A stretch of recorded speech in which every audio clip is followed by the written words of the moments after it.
तो आप सभी को नमस्ते प्रणाम। मैं आपका अपना ठाकुर प्रखर सिंह और रात के 10 बज चुके हैं और कहानी का जो सिलसिला है बदस्तूर जारी है। आज की कहानी शुरू करूँ उससे पहले आप लोगों को याद होगा कि मैंने आप लोगों को एक लड़के के बारे में बताया था जो ऑनलाइन काम करता है। अब एक बार दो बार बताया तो दोबारा क्यों बता रहा हूँ? तो दरअसल इसके पीछे वजह है।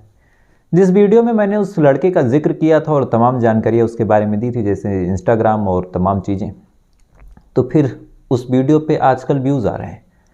अब जब व्यूज़ आ रहे हैं तो लगातार फिर कुछ लोग ऐसे हैं जो उस लड़के को मैसेज ना करके, यानी जुबेर खान को मैसेज ना करके मुझे मैसेज करते हैं कि प्रखर ये कौन है, कैसे काम करता है, थोड़ा हमें बताइए। तो मुझे लगा कि एक दो मिनट लेके आप लोग का, जो लोग जानते हैं वो थोड़ा सा वीडियो फॉरवर्ड कर सकते हैं, जो नहीं जानते एक बार सुन लें फिर से, जो जानने के इच्छुक हों।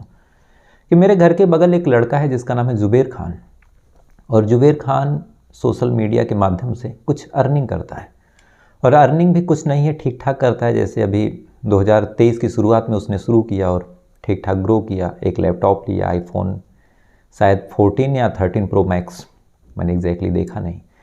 ये तमाम चीज़ें उसने ली और अभी एक कार वगैरह भी बुक कर रहा। तो ठीक ठाक जब अर्निंग कर रहा था तो मैंने पूछा भैया क्या सोर्स है, तो उसने अपना पूरा समझाया कि मैं ऐसे काम करता हूँ, लेकिन अब मुझे यूट्यूब से फुर्सत नहीं तो मैं तो नहीं कर सकता था। लेकिन मुझे लगा कि कई ऐसे लोग हैं जो बेचारे दिन भर ऑनलाइन बैठे रहते हैं, रोज़गार नहीं है, तो ऐसे लोग कुछ कर सकते हैं, कम से कम कुछ नहीं तो महीने का 20-30 हज़ार तो कमा ही सकते हैं। तो फिर मैंने अब उस लड़के से कहा कि अगर मैं अपने सब्सक्राइबरों से बात करूं तो क्या तुम उन्हें भी कह सकते हो? तो उसने भी कहा कि ठीक है, उसमें उसका भी फ़ायदा है। तो मैंने उस वजह से आप लोगों को बताया था कि हाँ, मेरे घर के बगल का एक लड़का है जो ऑनलाइन पैसे कमाता है, और इस बिज़नेस की सबसे अच्छी बात यह है कि इन्वेस्टमेंट शायद ज़ीरो है, और अगर है भी तो वो रिफ़ंड हो जाएगा। तो फिर क्या है बहुत डिटेल में तो मुझे नहीं पता, लेकिन अगर आप चाहें तो एक बार उस लड़के से बात ज़रूर कीजिएगा, क्योंकि जहाँ कुछ लगता ना हो और सिर्फ फ़ायदा ही फ़ायदा हो तो ऐसी जगहों पे हाथ मारने में कोई नुकसान नहीं है। तो उस लड़के का नाम है जुबेर खान। ऐसा भी नहीं कोई पेड प्रमोशन है, चूँकि मेरे घर के बगल का मामला है। ऐसा भी नहीं कि आपका पैसा लेके भाग सकता है, आपको कोई नुकसान कर सकता है। उन तमाम चीज़ों के लिए मैं खुद बैठा हूँ, मैं खुद पर्सनली जानता हूँ। और शायद एक सब्सक्राइबर ने फ़ोन किया था, नाम तो नहीं याद है, लेकिन बातचीत भी मेरी हुई थी। तो आप लोग ज़रूर एक बार बात कीजिए, जिनको भी ऑनलाइन बिजनेस करने में इंटरेस्ट हो, ऑनलाइन पैसे कमाने में इंटरेस्ट हो। तो जुबेर खान जी का जो नंबर है और इंस्टाग्राम जो आईडी है, स्क्रीन के साथ साथ आप डिस्क्रिप्शन में देख सकते हैं। तो आप लोग जाइए, उनसे बातचीत कीजिए, समझ में आए तो करिएगा, नहीं समझ में आया तो 1 मिनट 2 मिनट बात करने में शायद कोई नुकसान नहीं है। खैर, कई लोगों के कमेंट्स लगातार आ रहे थे कि कौन है, एक बार फिर से बताइए, तो मैंने आज फिर बता दिया। अब आते हैं आज की कहानी की बात करते हैं। और आज की कहानी कोई ऐसा नहीं है कि नई घटना है, आप तमाम लोग जानते हैं सुखदेव सिंह गोगामेड़ी की हत्या। सुखदेव सिंह की जो हत्या हुई थी वो 5 तारीख को हुई थी। जो शूटर थे वो गोली मार के भाग गए थे। एक शूटर को शूटरों ने ही गोली मार दी, 3 लोग आए थे, एक को वहीं गोली मार दी, बाकी 2 लोग भाग गए। उसके बाद उन्हें कल गिरफ्तार किया गया चंडीगढ़ से, सेक्टर 22। वहाँ जब गिरफ्तार किया गया, गिरफ्तार करके जब लाया गया तो फिर उनसे पूछा गया कि भैया तुमने क्यों मारा, कितने पैसे लिए थे, क्या तमाम कहानी थी। तो 2 शूटर थे तो दोनों शूटरों की अलग अलग कहानी थी। कल एक शूटर जिसका नाम था नितिन फौजी, उसकी पूरी कहानी मैंने आपको सुनाई कि नितिन फौजी की कौन सी ऐसी मजबूरी थी, कैसे उसे फंसाया गया, क्या तमाम चीज़ें थी। वो तमाम चीज़ें मैंने आपको बताई, तो उसके बारे में तो आज नहीं कहूँगा। लेकिन एक दूसरा शूटर जिसका नाम है रोहित राठौर, उसकी क्या वजह थी, और इन दोनों लोगों ने किसके कहने पे किया। और कल मैंने एक नाम लिया था जो शायद कल कई लोगों ने पूछा कि ये कौन सा नाम है, ये कब से सामने आ गया, जिम्मेदारी तो रोहित गोदारा ने ली। तो वीरेंद्र चारण कौन है? तो फिर से अब आज कहानी यही है कि वीरेंद्र चारण कौन है और रोहित राठौर ने क्यों गोली मारी। ऐसा कौन सा 7 साल पुराना बदला था जिसको गोली मार के उसने ली, और कितने पैसे में ये तमाम डील हुई थी, और क्यों अब इस केस का मास्टरमाइंड जो कभी रोहित गोदारा को माना जाता था वो वीरेंद्र चारण को क्यों माना जा रहा। तो पूरी कहानी आपके सामने हाजिर है। और इस कहानी की जो असल शुरुआत होती है वो होती है साल 2015 से। साल 2015 राजस्थान का एक ज़िला चूरू, और इसी चूरू ज़िले में एक गांव लगता है जिसका नाम है बिरसला। ये दुधवा बखारा थाने में पड़ता है। और इसी बिरसला गांव में एक ज़मीन थी, एक शख्स थे जिनका नाम था मेघवाल, और इसी मेघवाल जी की ज़मीन पे कुछ लोग कब्जा कर लेते हैं, रामलाल मेघवाल पे। अब कब्जा करने के बाद लगातार ये छुड़वाने की कोशिश करने लगे, वो लोग कब्जा छोड़ने को तैयार नहीं। लिहाजा इनके पास जब कोई ऑप्शन नहीं बचा तो इन्होंने शासन प्रशासन का दरवाज़ा खटखटाया कि साहब मेरी मदद करो, मेरी ज़मीन को कुछ दबंग लोग हैं, उन्होंने कब्जा कर लिया है। अब जब शासन प्रशासन ये बात सुनता है तो तहसीलदार और पुलिस वाले आते हैं। आने के बाद फिर लेखपाल भी आता है और उस जगह की जब नपाई की जाती है तो नपाई होने के बाद पता चलता है कि ये जो जगह है ये रामलाल मेघवाल की ही निकलती है। अब शासन प्रशासन का आदेश हुआ कि अब जो जगह है उसकी कब्जा जो है वो रामलाल के अधीन हो जाए। रामलाल भी खुश हो जाते हैं। खुश होने के बाद अब ज़मीन रामलाल के कब्जे में आ जाती है। लेकिन जो सामने लोग थे उनको ये बात नागवार गुजर जाती है। फ़ौरन वो लोग गुस्से में आते हैं। आने के बाद जब उन्हें लगा कि उनका ईगो हर्ट हुआ है तो उन्होंने फिर प्लान बनाया और प्लान बनाने के तहत 5 नवंबर साल 2015 को जब रामलाल मेघवाल अपने खेत से लौट रहे थे तभी अचानक एक पिकअप आती है बहुत तेज़ी के साथ और रामलाल को कुचल देती है। और कुचलने के बाद रामलाल बुरी तरह घायल होते हैं। आसपास के कुछ लोग मदद करने आते हैं, लेकिन इससे पहले कि ये लोग कुछ मदद करते अचानक से पिकअप में टोटल 4 से 5 लोग थे। एक का नाम था हरि सिंह, दूसरे का नाम था गुगन राम, तीसरे का नाम था मुकेश जाट और चौथा वीरेंद्र चारण। ये 4 और 1-2 लोग और अपनी अपनी कमर से असलहे निकालते हैं और निकालने के बाद फायर कर देते हैं। अब 5 नवंबर को जो रामलाल मेघवाल है उनको पहले कुचला गया, कुछ लोग जब बचाने आए तो फिर फायर किया गया। तो इन तमाम चीज़ों में काफ़ी देर हो गई और काफ़ी खून बहने की वजह से रामलाल मेघवाल की मौत हो गई। अब चूंकि गाड़ी ज़बरदस्ती जानबूझ के चढ़ाई गई थी तो ये मामला हत्या का बना। पुलिस वालों ने जांच पड़ताल शुरू की। जांच पड़ताल करने के बाद अब अलग अलग लोगों को अलग अलग समय पर गिरफ्तार किया गया और इसी बीच वीरेंद्र चारण भी गिरफ्तार होता है। गिरफ्तार होने के बाद मामला कोर्ट में गया। कोर्ट ने इसको सज़ा सुना दी। सज़ा सुनाने के बाद अब वीरेंद्र चारण जेल पहुंच गया और जेल पहुंचने के बाद इसकी मुलाकात होती है रोहित गोदारा से। उस टाइम तक आनंदपाल भी जिंदा थे और बाकी अलग अलग लोग, अलग अलग गैंग एक दूसरे के अगेंस्ट थे, लेकिन अभी तक हत्या और ये तमाम चीज़ों का कार्यक्रम नहीं शुरू हुआ था। इसी दौरान एक शख्स जिसका नाम था राजू ठेहट और इसका असली नाम था राजेंद्र जाट।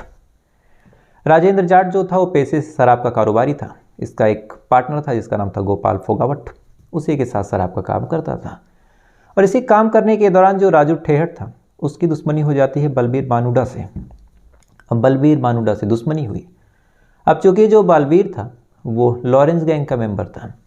अब लॉरेंस गैंग का जो एंटी था वही अब शरण दे सकता है, क्योंकि ये गैंगस्टर से आप दुश्मनी लेके ना तो पुलिस के पास जाते हैं ना सरकार के पास। अगर आप इनके पास जाते हैं तो अंजाम क्या होगा ये सुखदेव सिंह वाले केस में आप अच्छी तरह समझ सकते हैं। तो जो राजू ठेहट है उसे कुछ समझ में आया नहीं, तब तक इसने भी थोड़ी बहुत गुंडई ही शुरू की थी। तो लॉरेंस से टकराने लायक शायद इसकी कदकाठी थी नहीं, तो ये पहुंच जाता है आनंदपाल गैंग में। आनंदपाल गैंग को ये ज्वाइन करता है। इधर जब वीरेंद्र चारण जेल पहुंचता है, अभी सारी कहानियाँ थोड़ी सी घुमावदार हैं। वीरेंद्र चारण जब जेल पहुंचता है तो उसकी मुलाकात रोहित गोदारा से होती है। इन दोनों में दोस्ती हो जाती है। इधर आनंदपाल जो है वो राजू ठेहट के साथ दोस्त बन जाता है, दोनों में दोस्ती हो जाती है। और इसी गैंग में फिर तीसरे शख्स की एंट्री होती है जिसका नाम था जो सुखदेव सिंह गोगा मेड़ी है। सुखदेव सिंह गोगा मेड़ी और राजू ठेहट आनंदपाल एक टीम में हो जाते हैं। इधर जो राजू ठेहट था वो लॉरेंस बिश्नोई की टीम का था और राजू ठेहट से अब वीरेंद्र चारण की दोस्ती हो गई। साल 2016 आता है और इसी साल 2016 में अब तक 2-3 चीज़ें काफ़ी उथल पुथल हो चुकी थी। क्योंकि जो सुखदेव सिंह गोगा मेड़ी थे तब तक उन्होंने अपनी एक पार्टी बना ली थी। उनका एक संगठन था श्री राष्ट्रीय राजपूत करणी सेना। तो राजपूतों के साथ जहाँ कहीं अत्याचार होता, अगर कहीं कुछ गलत होता तो वो लगातार प्रदर्शन करते हैं। और ऐसे ही साल 2016 में एक नाबालिग लड़की का रेप होता है जयपुर में। अब जयपुर में जब उस बच्ची का रेप हुआ तो लगातार इन्होंने धरना देना शुरू किया कि कौन गुनहगार है उसको सज़ा दिलवाई जाए। अब लगातार जब करणी सेना ने दबाव बनाया तो पुलिस वालों के भी हाथ पांव फूले। उन्होंने अब धरपकड़ शुरू की, जांच पड़ताल शुरू की। तो जांच पड़ताल के दौरान एक नाम निकल के सामने आया, वो नाम था रोहित राठौर। रोहित राठौर ठीक ठाक परिवार से था। पिता उसके आर्मी में थे, एक बहन थी, माँ हाउसवाइफ थी, ठीक ठाक पैसा था, ठीक ठाक प्रॉपर्टी थी, लेकिन उसने रेप किया और शायद मामला दब जाता, लेकिन सुखदेव सिंह गोगा मेड़ी ने लगातार प्रदर्शन किया। उस प्रदर्शन की वजह से अब पुलिस हरकत में आई। रोहित राठौर को गिरफ्तार किया गया। गिरफ्तार करने के बाद अब उसकी पैरवी करने वाला कोई था नहीं। लगातार करणी सेना इधर दबाव बनाई पड़ी, तो फिर कोई ऑप्शन बचा नहीं। पुलिस ने इस मामले को बहुत गंभीरता से लिया, सारे सबूत इकट्ठा किए और कोर्ट ने जो रोहित राठौर है उसको जेल भेज दिया। अब जेल में टोटल 3 लोग बंद हैं, एक वीरेंद्र चारण, एक रोहित गोदारा और एक रोहित राठौर। अब तीनों एक दूसरे से मिलते हैं तीनों में दोस्ती होती है। दोस्ती होने के बाद इधर जो लॉरेंस गैंग था, इससे जुड़ने की वजह से वीरेंद्र चारण की भी दुश्मनी हो चुकी थी। जो सुखदेव सिंह थे, बाकी जो राजू ठेहट थे, आनंद पाल थे। इधर अब रोहित जो राठौर था, उसके जेल पहुंचने की जो वजह थी वो भी सुखदेव सिंह गोगामेड़ी, तो वो भी दुश्मनी पाल लिया था। इसी दौरान जो रोहित राठौर थे, उसकी एक बहन थी। बहन की उम्र हो चली थी, शादी करनी थी। तब तक जब पिता ये तमाम चीज़ें देखता है कि उसका बेटा एक जो खुद एक आर्मी में सर्वेंट रहा हो, उसका इकलौता बेटा इस तरह से काम करे, तो कहीं ना कहीं उसको धक्का जरूर लगेगा। तो रोहित राठौर के जो फादर थे, चूँकि एक डिसिप्लिन आदमी थे, तो उन्होंने जब ये तमाम चीज़ें देखी कि रोहित राठौर ने एक बच्ची का रेप किया और इस तरह से वो जेल में, तो ये सदमा वो बर्दाश्त नहीं कर पाए। इसी दौरान उनको कैंसर हुआ और कैंसर की वजह से उनकी मौत हो गई। इधर घर में जवान बहन, उसकी शादी करनी है, लेकिन जो भी रिश्ते वाले आते, जब वो देखते हैं कि भाई रेप केस में बंद है, तो कोई भी अब रोहित राठौर की बहन से शादी करने को तैयार ना हो। रोहित राठौर परेशान रहा, अब जमानत पे बाहर कैसे आए, इधर बहन की शादी नहीं हो रही। जब भी जमानत की अर्जी लगे, इधर सुखदेव सिंह गोगामेड़ी पहुंच जाए कि जमानत होनी नहीं चाहिए, राजपूत बच्ची के साथ रेप किया। तो ये तमाम चीज़ें चलती रही। इधर रोहित गोदारा पहले से ही दुश्मन मान के बैठा था लॉरेंस बिश्नोई की वजह से, क्योंकि ये लोग आनंद पाल की गैंग से थे। इधर रोहित राठौर जेल में पहुंचा था, तो इसकी दुश्मनी हो गई। वीरेंद्र चारण की पर्सनली कोई दुश्मनी नहीं थी, लेकिन वीरेंद्र चारण अब रोहित गोदारा को ज्वाइन कर चुका था, तो इस वजह से उसमें ही दुश्मनी ले ली। ये तमाम चीज़ें चलती रही। इसी बीच आनंद पाल का 2017 में एनकाउंटर हो गया। एनकाउंटर होने के बाद अब डेड बॉडी को रख रख के अलग अलग जगहों पे प्रदर्शन हुआ। प्रदर्शन के दौरान जो सुखदेव सिंह गोगामेड़ी थे, वो भी काफ़ी फ्रंट पे आए। इधर जो राजू ठेहट था, वो भी काफ़ी फ्रंट पे आया। दोनों अब एक दूसरे के साथ काम करने लगे। राजू ठेहट और सुखदेव सिंह गोगामेड़ी इधर प्रॉपर्टी डीलिंग का काम करते हैं, कई कई जगहों पे ज़मीन का काम करते हैं।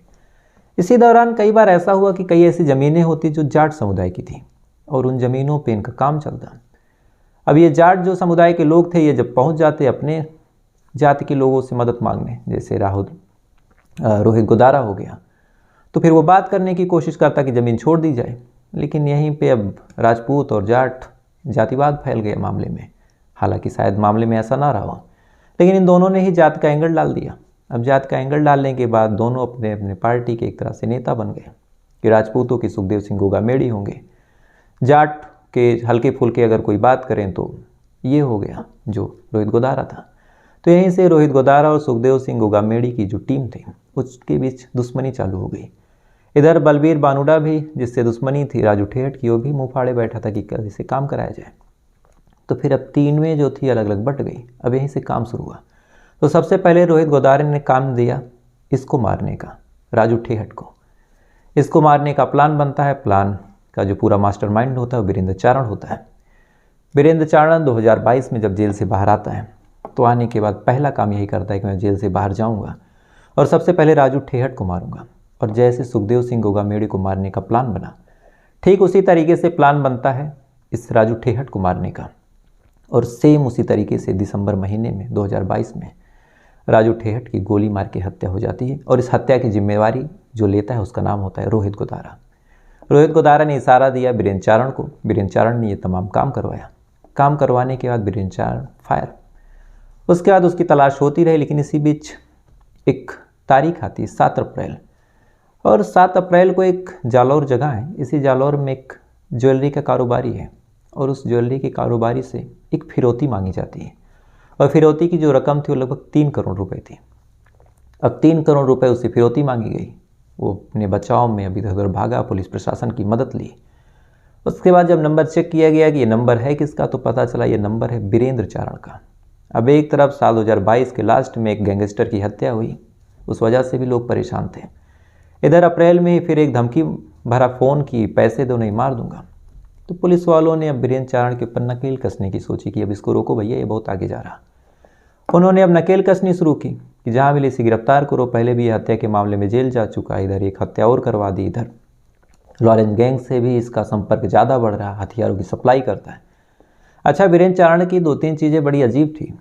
आमतौर पे जितने गैंगस्टर खासकर लॉरेंस गैंग के हैं वो सोशल मीडिया का यूज़ करते हैं। उनका एक फ़ोटो होता है, एक नाम होता है, फ़ोन नंबर होता है, इंटरव्यू दे देते हैं। लेकिन वीरेंद्र चारण के काम करने का तरीका इन सबसे अलग है। वीरेंद्र चारण ना कोई फ़ोन यूज करता है, ना इसका कोई बैंक अकाउंट है। वीरेंद्र चारण के काम करने का जो तरीका है बहुत सिंपल है कि कोई फेक ऐप, जैसे सिग्नल ऐप हो गया, बीच में ओमेगल ऐप हुआ, इन तमाम ऐप के ज़रिए अपना काम करता। इंस्टाग्राम हो गया, यानी लोगों से बात करो, बात करने के बाद काम ख़त्म, सबूत ख़त्म। ना कोई फ़ोन नंबर, ना कोई ऐसी चीज़, और जो फ़ोन नंबर ये यूज़ करता है उसका नंबर भी बहुत कम लोगों के पास है। न जल्दी ये सोशल मीडिया कोई पोस्ट करे, ना कोई जिम्मेवारी ले। इसका बहुत सिंपल फंडा है कि काम करो, काम करके पैसे लो, पैसे लेके निकल जाओ। ज़्यादा मकबूलियत, ज़्यादा पॉपुलरिटी नहीं बटोरनी। तो जब इसके ऊपर नकेल कसी जाने लगी, इधर एक हत्या का मामला, एक गैंगस्टर का, इधर लॉरेंस बिश्नोई की गैंग से जुड़ा ही था, इधर एक आदमी से इसने फिरौती मांगी, तो इन तमाम वजहों से अब इसे लगा कि शायद हिंदुस्तान में रहना अब ठीक नहीं है। उसके बाद ये पहुंच जाता है कोलकाता, और कोलकाता पहुंचने के बाद वहां से फर्जी वीज़ा पासपोर्ट पे निकल जाता है दुबई, और दुबई से फिर अलग अलग जगहों पे छिपता फिर रहा। फिलहाल राजस्थान सरकार ने इसके ऊपर 1 लाख रुपए का इनाम भी रखा है। तो ये तो रही ये कहानी कि वीरेंद्र चारण कौन है। अब आते हैं दूसरी कहानी कि रोहित राठौर और नितिन फौजी से मुलाकात कैसे हुई। तो रोहित राठौर जो था, मैंने शुरू में बताया कि 2016 से जब जेल में बंद था, तो उसी दौरान वीरेंद्र चारण और बाकी लोगों से मुलाकात हुई। तो वीरेंद्र चारण ने उसे आश्वासन दिया था कि तुम्हारे बदले में मैं तुम्हारी मदद करूंगा। यानी वीरेंद्र चारण ने उससे कहा था कि जब भी बदला लेना होगा बताना, और जब तुम तैयार हो जाओगे तो हम बदला लेने में मदद कर देंगे। तो कहीं ना कहीं लगभग 6-7 सालों से बदले की आग में जो रोहित राठौर से वो जल भून रहा था। इधर फिर इसके घर वालों ने पैरवी की, काफ़ी मशक्क़त की, लाखों रुपए खर्च किए, और साल 2021-22 में इसकी जमानत हो गई। अब 21-22 में जब इसकी जमानत हुई तो एक बार इसको लगा कि शायद अब अच्छी ज़िंदगी जिया जाए। लेकिन जब अपने मोहल्ले में आता है, अपने घर की स्थिति देखता है, तो ना तो कोई इसकी बहन से शादी करने को तैयार था, ना ही मोहल्ले वाले उस इज्जत की नज़र से इसको देखते रहते हैं। कभी ये कार से इसका एक काफिला चलता था, इसके दोस्तों के साथ ये घूमता रहता। लेकिन इस रेप कांड ने इसकी पूरी ज़िंदगी बदल दी, और ये रेप कांड दब जाता, लेकिन सुखदेव सिंह गोगामेड़ी ने लगातार सामने वाली पार्टी की पैरवी की, दबाव बनाया। इस वजह से रोहित राठौर को जेल हुई। तो कहीं ना कहीं अब रोहित राठौर को था कि इसको तो मारूंगा। नितिन फौजी के बारे में मैंने आपको शुरू में बताया कि उसकी मजबूरी थी।